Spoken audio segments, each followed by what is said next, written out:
that there is something about the sound of her voice. But it's not just about tone. She's heard this. It's not just about sound. It's that voice of someone that you know is bringing something from a place that is an offering.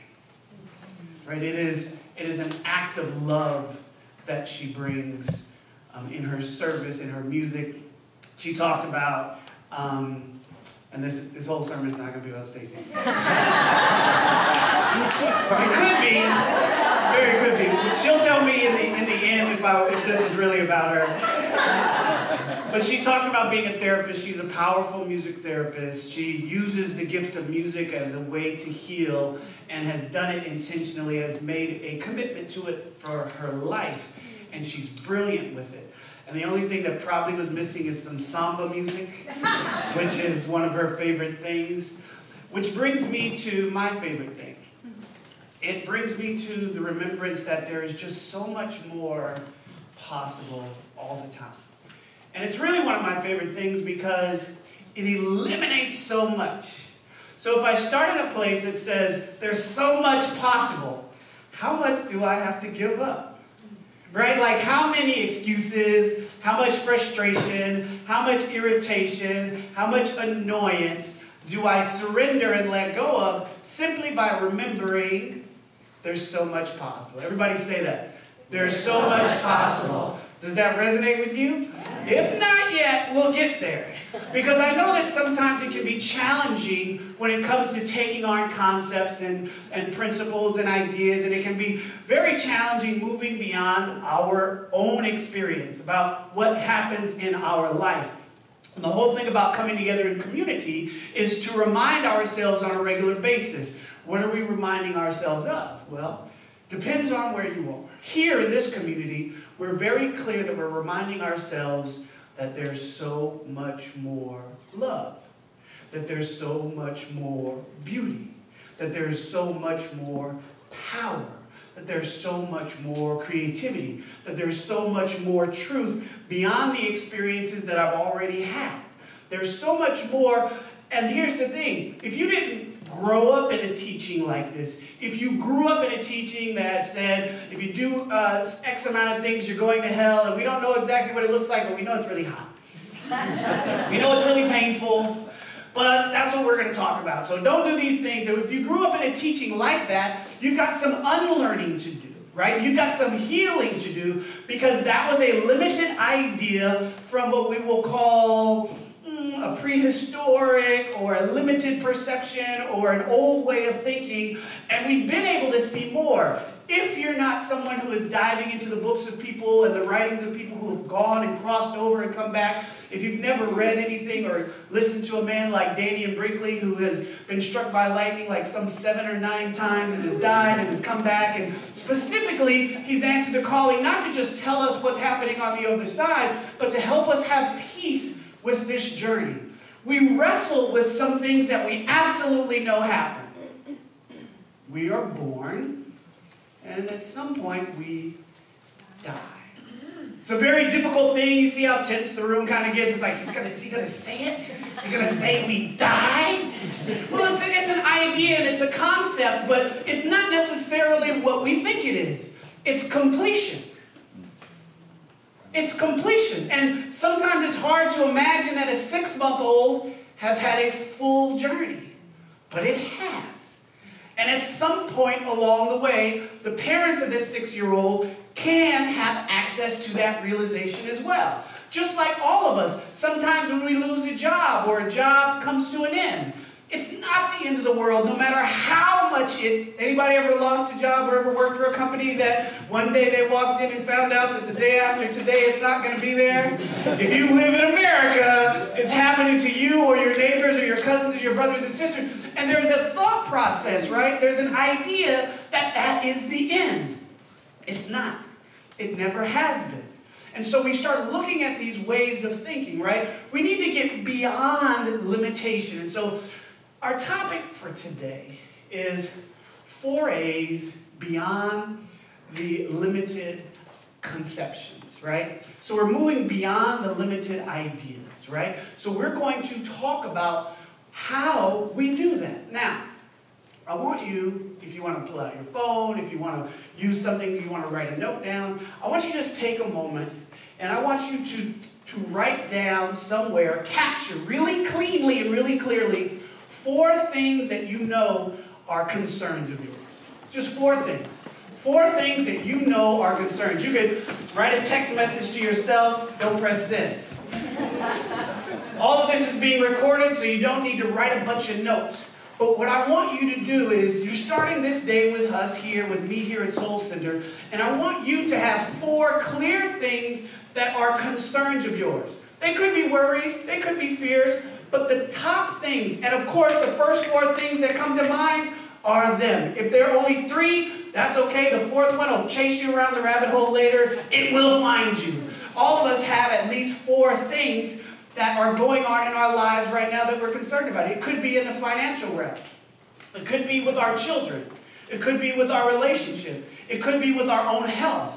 It could be with our own patterns and practices. It could be our relationships with substances like alcohol or marijuana or ecstasy. It could be our relationship with television and social media and technology. It could be our relationship with our coworkers or our colleagues. It could be our relationship with Soul Center and how can I do more. It could be our relationship in understanding God. If you have 4, let me know that you've got them. And how do you guys let me know that you've got them?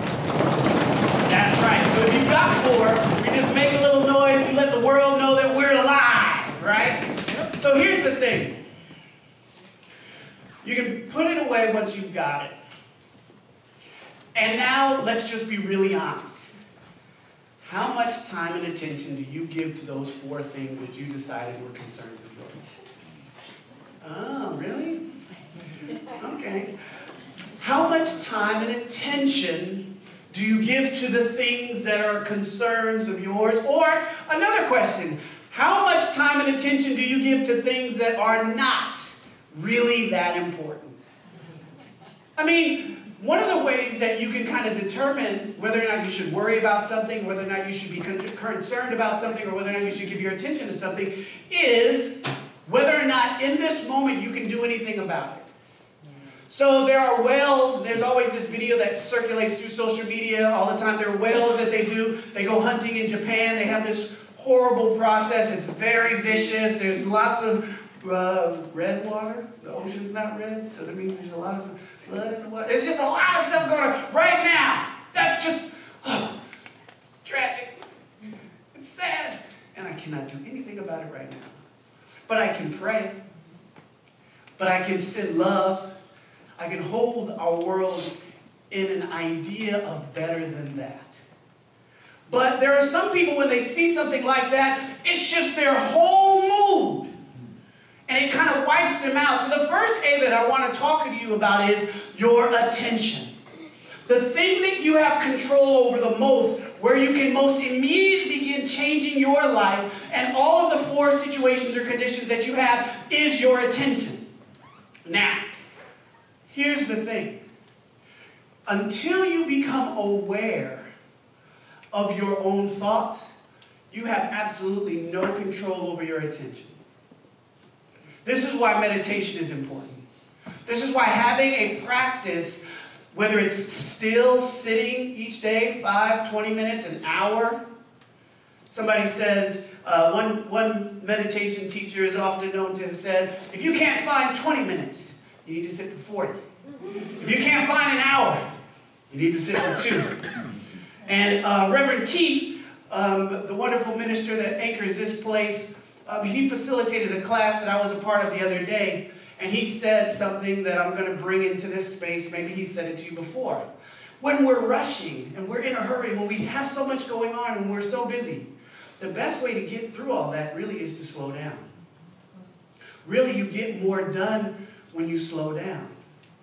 You know, there's so much busyness in the world. There's so much. The Howard Thurman writing was so good. It hit right on this idea that we're so busy, that we're so active, that there's so many notifications coming through our phone and through our devices and through our emails, and then through the people who we live with, or the people that are our neighbors and our colleagues and the government, and everybody else is trying to send us information.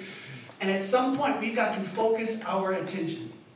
And the only time that you can elevate your consciousness, the only time that you can transform your way of thinking, your way of seeing things, you can bring more joy in your life is when you get a hold of your own attention. But you have to have an awareness of your own thoughts. So again, the first A of our 4 A's is attention. But once you get your attention, you know, that's not enough. Because sometimes when I see what I think about, it might amplify the negative energetic. Meaning that everything in the universe, there is polar energy, right? There's a positive and negative. So we let go of the idea that negative is bad and that positive is good. We just recognize that everything is polar. Just like we have men and women, we have polar opposites, right? Not necessarily describing them, just in terms of polarity and how creation unfolds and functions. This is something that you see everywhere. You see it in the animal kingdom. You see it in nature. You see it in the insects. There is this polar equation. And so as we are giving our attention to this, we recognize that there are frequencies that these energies create. And the whole thing is when we're giving our attention to our thoughts are self-defeating, right? I'm noticing my thoughts and I'm realizing that I'm not really nice to myself. I really don't. I have this body, I've had it for so many years, and I still haven't reconciled the fact that it's my body and I should be loving it. I should love every pound. I should love every inch. I should love every stretch mark. I should love every wrinkle. I should love the hairs that are no longer black or brown or blonde, that are gray. I should love it. But at the same time, Jason's going to say what? Don't should on yourself, right? Don't do that, but just recognize that you can take an opportunity to notice it. Why, for the life of me, would I not love my hips and my thighs and my belly and my eyes if this is what God created? How could I let go of something that has never been made before, that has never been created, that can never be duplicated, that no one could have made? No matter how much your parents, when they threaten you, say, I brought you in this world and I take you out. No matter how many times they say that, they were the vessel. But they aren't the spark of creation that made your blue eyes brown instead. And so you have your father's eyes or your grandfather's eyes. Or you've got a little more height than somebody in your family.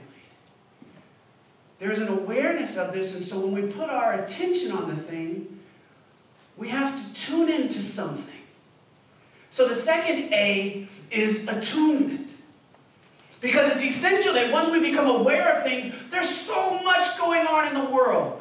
It's impossible to open up any social media or any technology or walk through any real neighborhood, not one that's overly manicured, but just has people coming and going, and not see something that's a little sad, something that might make you angry, something that might break your heart, something that is on the news, and whatever story that managing producer has chosen to tell us today. Also, remember, for every story that they're choosing to tell us, there are countless stories that they're not telling us. And so as we look at where we've placed our attention and we look at attunement, it's all about raising our frequency. So how do we do that? There's a wonderful teacher and medium, Esther Hicks, who will often help people to have a greater understanding of how their energy flows. Feel free to listen to her, search, and just allow yourself to be wrapped in something that's just a little different, right? It's not something that everybody will be drawn to, but I invite you to check it out. Because one of the wonderful things that she invites us to and Abraham invites us into is the frequency of the energy that we put our attention to. All of us, even in our darkest hour and most frustrating day and most empty moment, can find a spark of joy. Sometimes it's one of those puppy videos. There are plenty of cat videos, but I'm puppy partial, right? And sometimes it's, I posted this great video this week. I might have posted it yesterday. There's this little girl. She can't be more than 3. She's in the bed reading, and clearly she hears, like, Dad coming. So she closes the book, jumps out of bed, runs to the door, turns off the light, runs back in, drops back in the bed, and goes. Dad opens the door, Dad steps into the room. He's like, make sure that she's in. Dad's all nice, he pulls the cover. And he goes back and he turns off the light, but instead of stepping out of the room, he stands inside the door. It's quiet. She looks up, nobody's there. She gets up, she runs and turns the light switch on. She sees her dad, she pretends she's sleepwalking. It was great. How many of you have seen that video? It was great. And sometimes that's it. Just about a minute and a half ago, some of you may have dropped into that space of the things that I was describing. I was describing pain, I was describing disappointment, I was describing missing things. And maybe you can see that in the space of now, maybe 3 or 4 minutes, your energy went down a little bit, and now your energy is up here laughing at the little girl, hiding from her dad. It's that quick for you to attune to joy. It's that quick for you to attune to love. And it doesn't always have to be this romantic love. You are love. And let me say it really cleanly. You are loved in spite of your parents. I know Stacy's mom is here. She's got a wonderful mom. You are loved in spite of your parents' inability to have fully realized love on their journey. You are loved in spite of your current or former spouse's ability to show up as love in your life. You are loved in spite of a world that might objectify you because you're trans, because you're black, because you're gay, because you're a foreigner. You are loved beyond any label, situation, description that you have. And so you can tune into that. So your attunement, after you've given your attention to the things, those 4 things that are going on in your life, and you've looked at how your attention is on those 4 things, and then you start tuning into a higher frequency. If one of your 4 things was abundance, it was like money, I have concerns about next month and bill, well, find a way to attune to the quality that you are seeking to realize. So the quality that a person who is looking for more financial stability, greater income is abundance. Literally, you can step outside right now and just be in awe at all of the individual snowflakes on their heels. Because I've been out here for 3 years straight almost, and never in my life have I seen snow on those mountains this close. And then just imagine that every single flake of snow that are on those mountains are unique. There's no replication. There's no duplication. There is only this single idea of creation. That is abundance. You can do the same thing with the blades of grass in front of your house. You can just begin to see what it looks like to know what a million looks like. To know what thousands and thousands. You start looking at the possibilities. If your thing is relationship, healthy and whole and high vibration relationship connection, yes, there are a lot of divorces. Yes, there are a lot of celebrity relationships ending that you just love looking at how they do their thing. But the reality is, all of us have the opportunity to see healthy relationship all around us. It doesn't have to be any particular configuration. You can just tune into what it feels like, and you cannot manifest anything when you are focused on the absence or the opposite of the thing that you are seeking to realize, right? What baseball player or basketball player can achieve their goal of stealing first or making a free throw if the whole time they're thinking is, I'm going to miss it, I'm going to miss it, I'm going to miss it, I'm going to miss it, I'm going to miss it, I'm going to miss it, I miss it every time I shoot the ball, I miss it, it never goes in. That's kind of what Shaq probably sounded like when he used to shoot free throws. I'm not sure, but the evidence kind of speaks for itself. It may be that our attention is simply some reprogramming. We have some unlearning to do. And it's so possible, right?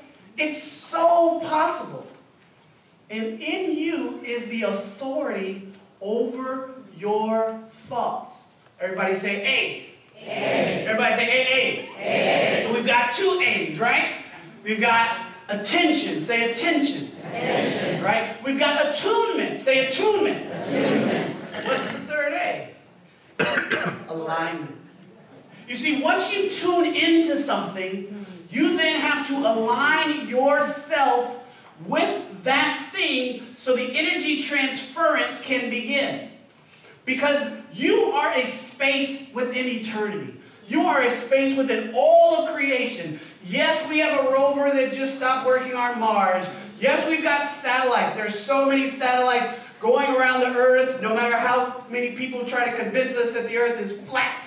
No matter what is going on, these things are actually happening, right? So, if that's true, we can also place our attention on the thing that we are interested in that's a concern to us.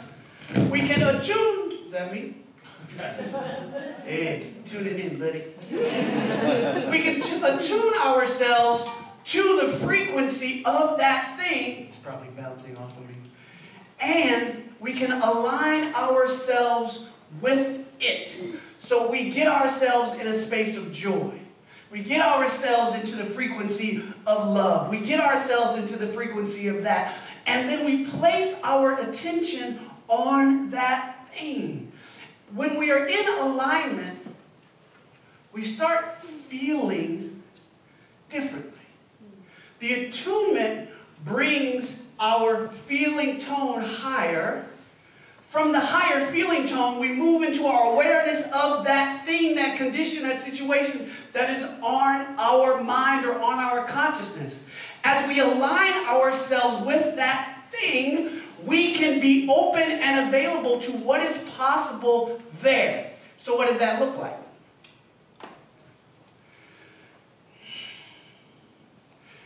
It's Black History Month, and so a lot of us are having the opportunity to be exposed to teachings and concepts of the struggle for civil rights of the African American, also known as colored people, also known as Negroes in this country, and the journey that they went through.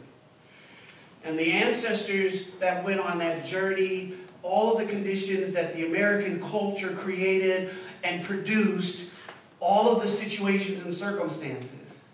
And at some point, Howard Thurman, who was the reading that we read earlier, went to India, and he met with Mohandas K. Gandhi.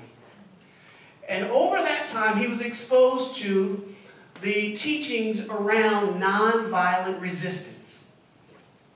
Because one of the things that this group of people had to do to change the tenor and tone of society, to help free people, to help generations become freer than they ever knew, than their ancestors ever knew, was to be able to see something possible where every sign literally told them that they were not wanted. Every circumstance and situation told them that this is not going to happen. Every figure that said that they were the authority to serve and protect and care for society was actually waged upon them as a brutal force to make sure that they stayed in their place and never gained any ground. And so, as Howard Thurman and other people discover this concept and bring this concept down into Montgomery, Alabama, where a young Martin Luther King Jr. was and many other elders were trying to figure out, well, how do we up-level our community? How do we get the things that Abraham Lincoln said we were supposed to get when he signed the Emancipation Proclamation? How do we actually we get to a place where people who had slaves wrote this wonderful constitution, but they also saw us as slaves, so they embraced the concept that white people were better than these black people and all of these things. This was a reality of the country, but there was still a group of people that said that there's got to be a way to get that much more. There's got to be a way to see something better than that. So the first thing that this group of people centered themselves around was love. That we love ourselves enough to not respond in kind in the way that we were being treated. It's judo. It's Jedi mind tricks at its best. Before we knew that there was a Jedi mind trick, these were the boys and girls, the elders, the teenagers, walking the streets of Mississippi and Alabama, trying to just establish themselves in a frequency of love, of freedom, of possibility, of something that they had never seen before. You see, when we're this far from history, right? When we're 60 years from the 50s, it's hard to really kind of get an understanding of what the conditions and circumstances were. And even those people who lived through them, in many ways, it's hard to not remember. And so these people established a frequency of love. They established a consistent practice of peace. And there was all kinds of different forms of activism and ways that they did it. And in the face of violence, they held on in consciousness a belief that the world that we live in is better than what we're experiencing.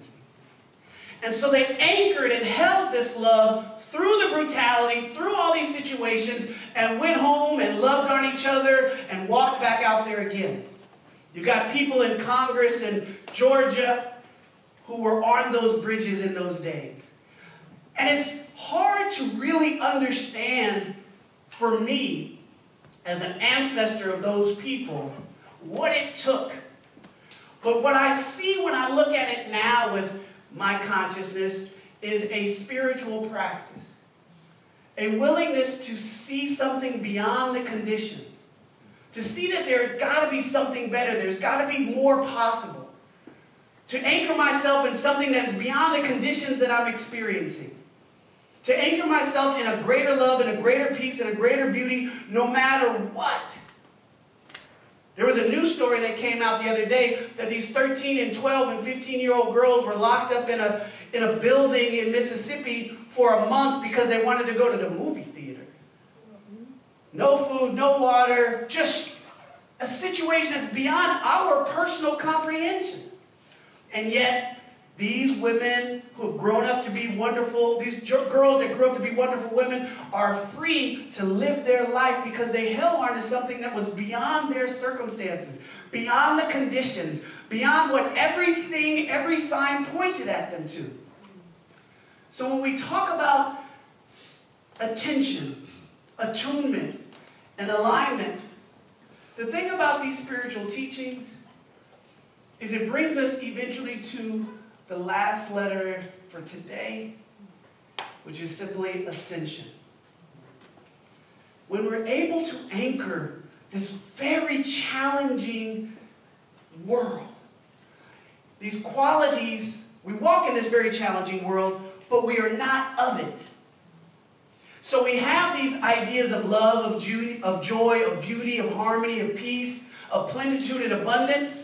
And we're able to attune ourselves to the frequency and we align it to the situations and circumstances.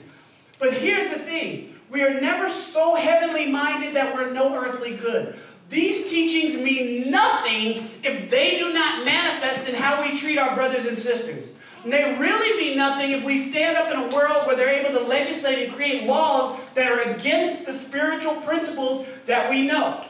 So it doesn't matter your party affiliation. It doesn't matter whether you vote or not, though I have preferences to maybe you stay and participate. It is a reality that we must bring our spiritual principles into our workplace. We must bring our spiritual principles into the political arena. We must bring our spiritual principles and practices into how we handle the planet, because that's how we do it. If we are able to get our attention, focus it, be really clear, align ourselves and attune to the frequencies of what is possible, of the more joy, of the more love, of the more beauty, of the more peace, of the more harmony, of the divine creative capacity. If we're able to align with the circumstances and to attune, to bring what we've attuned into the circumstances and situations, our entire world rises up into something that it's never been before. If you don't understand what the collective consciousness is, if you don't understand what race consciousness is, beyond the idea of race and ethnicity, but race in terms of the human race, just think about how the environment of a room changes. If you've ever been in a room and suddenly it goes up, or you hear about somebody's family member or loved one has transitioned and the tone kind of goes down, it gets a little It's more serious. It's not necessarily bad because it went down. Sometimes it's just rooting a little bit. Sometimes we just have to steady ourselves a little lower as we get news. And then instead of trying to just like skip over the fact that someone's dealing with sadness or someone's dealing with grief, we can honestly meet them where they are and just open our heart and listen and be a space that's open. That's attuning, openness, freedom, so that they can be a space, they can step into your heart, which is a space where they can freely feel, and from that space they can align with the situation that they are in. Instead of denying and fighting the death or fighting the circumstances, they can then ascend because you hold the space for them, and so suddenly they're lifted. They're lifted not because of something that you do.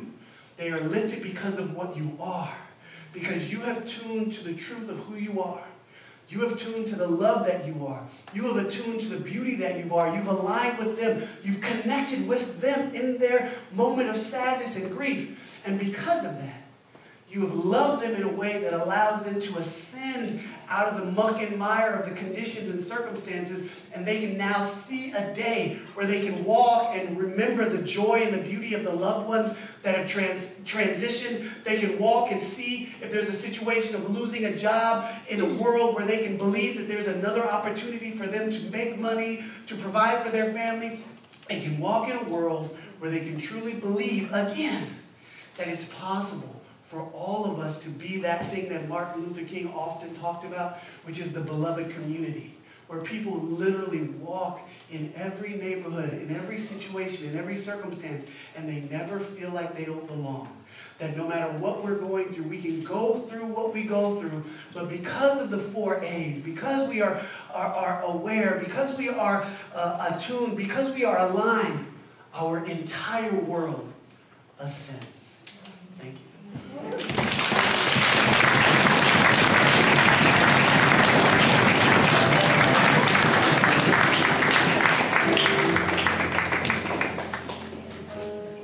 We just take a moment,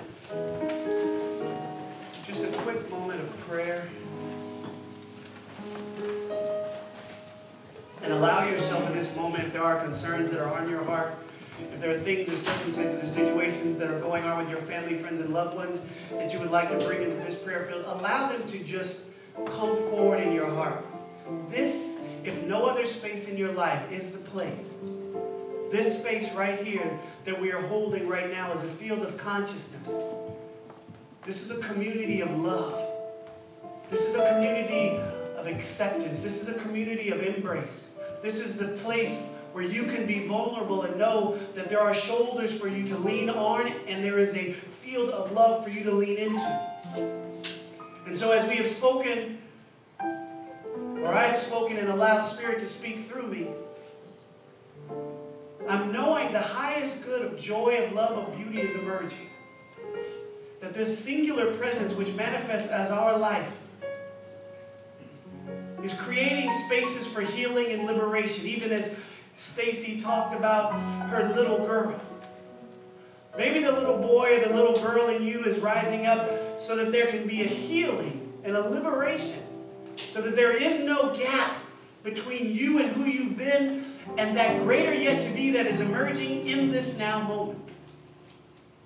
I'm knowing that there is the possibility made manifest in this now moment of healing, of wholeness, of joy, of beauty, of an infinite possibility of plenitude, abundance, right now as your very life. This is what I'm celebrating. We're barking it to the hilltops.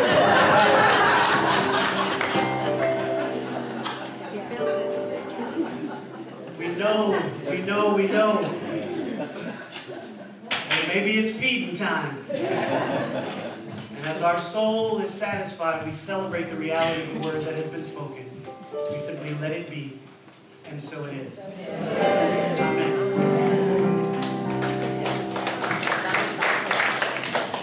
Our ushers are coming forth, and this is your second best opportunity of the day.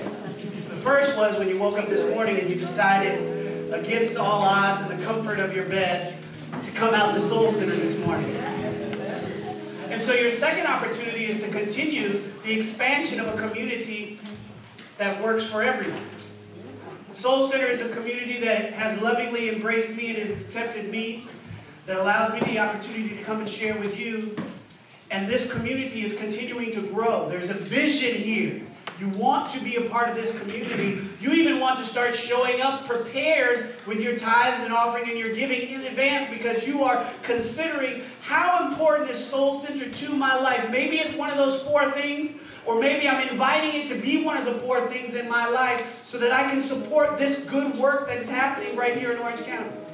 So as the ushers go forth right now, give your best and allow love to shine through your giving. Ushers.